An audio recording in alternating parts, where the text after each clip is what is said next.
Right. She said, why are you here? And he said, that does not matter. What matters is that I stay here until the job is done. And she kept asking it to leave. And finally, it pinned her up against the back wall. And she rebuked it and it left. And that's the only thing she remembered. And during that time, we had the family up there when all this was going on, and because we were afraid she was going to die. In fact, she did one night. But my granddad, during a family prayer, now he's not a religious man, but he claims that he's seen an angel with its wings outspread over her. And this happened to him twice on 2 occasions, and then on the 3rd occasion, she was in a doctor's office, and he's seen a gray angel.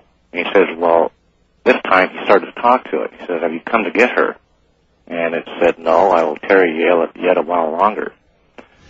But my dad, during the time that she was going through all this turmoil in her life at the helm, he went up in the orchard one night to pray. And he claims that Lucifer appeared unto him, and he described him as being a tall man, about 6'2", and long, straight, black hair. And he said his eyes were black and looked like bottomless pits. And what he said to him is, he said, we'll just see how much you trust in your God once she has been gone. And then at the family burial, when she finally died, yes, my granddad fell to his knees, and we thought he just passed out or something.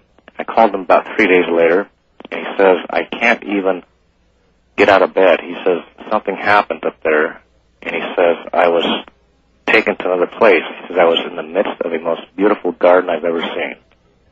And Marcy was standing on the side of a hill in a vineyard.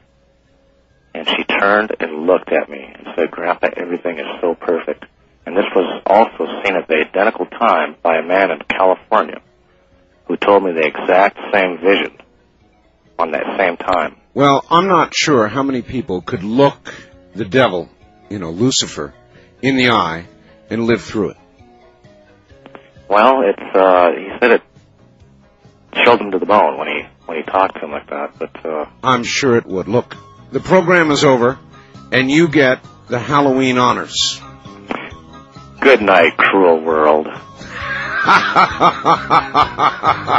Good night, cruel world. I think there was a song by that title, wasn't there? Well, that's a wrap on Ghost to Ghost for this year. I'm going to take a couple of days off, and you're going to get to hear a couple of great repeats. Good night, America. Good night, Canada.